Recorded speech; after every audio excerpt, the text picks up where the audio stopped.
After I sketch the picture, I basically am going to white out any parts of where I need the snow left alone.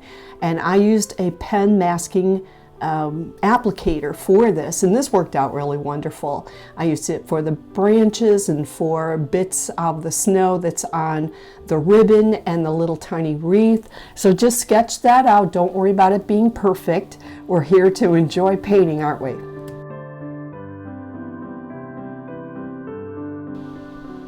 I use the colors that I just listed in order for me to do a wet on wet for the ribbon, and I'm going to do a wet on wet for the lamppost next. Make sure that you're adding in a variety of colors, and I let my colors blend sometimes right on my paper, and meaning that I'll use the straight color, dab it on there, and then let the different colors blend together. It's another fun way, another fun technique you can use for painting.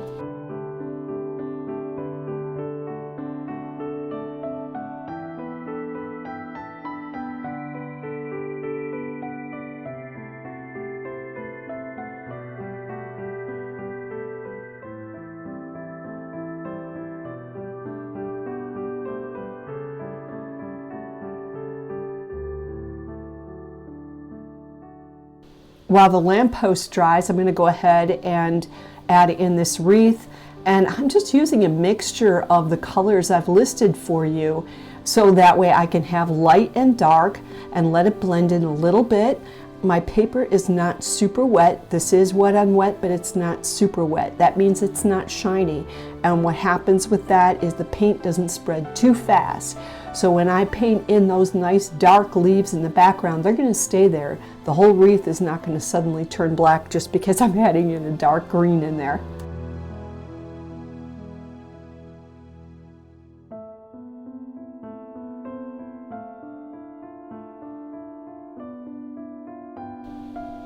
I'm adding in a little bit of detail just so that way you can see this is a wreath. I don't need to paint the entire wreath. I just need to put enough detail so that way when someone looks at it, their eye says this is a bow. It's that simple.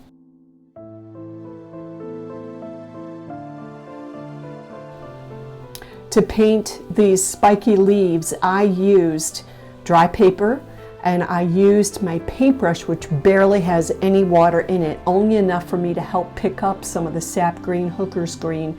And I push my bristles down, twist my paintbrush, so now my paintbrush bristles look spiky. They look like they've got a spiky haircut on them. And then once they're spiky like that, I can just simply take that brush and swipe it down, and you can see it's painting the bristles all by itself. It's such an easy way to do it.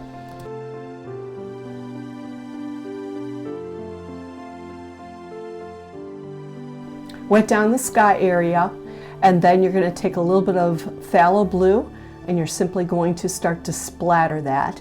I used a little bit of permanent violet and a little bit of ultramarine deep down towards the bottom of this, and just tap it in there. Let the colors mix and blend by themselves for the sky.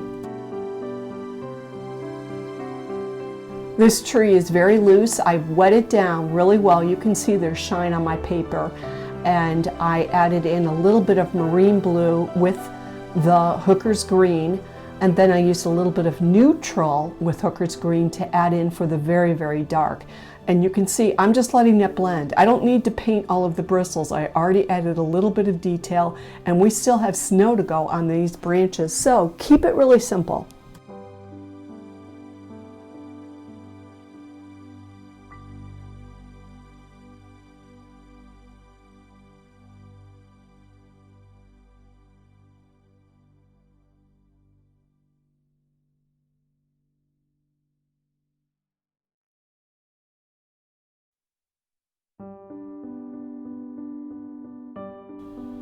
As I'm looking at my reference photo, I'm basically darkening up more of the inside of the tree a little bit more, and using straight neutral with a little bit of hooker's green is a great way to do that. When I add that dark in, now you're going to be able to see the light. You can't see the light well in a painting unless you've got the dark. I'm going to use my finger. I also would use my rubber cement eraser. I got that from Cheap Joe's. I love it. Remove the snow. Once you're done with that, remember that you're going to have to add a little bit of horizon blue, your ultramarine blue, a little bit of phthalo blue. You want to add shading in on the blue. And I finished this picture up and really love it. I think I'm going to give it away as a Christmas card to a friend. I would love to see yours, and I'll see you next time.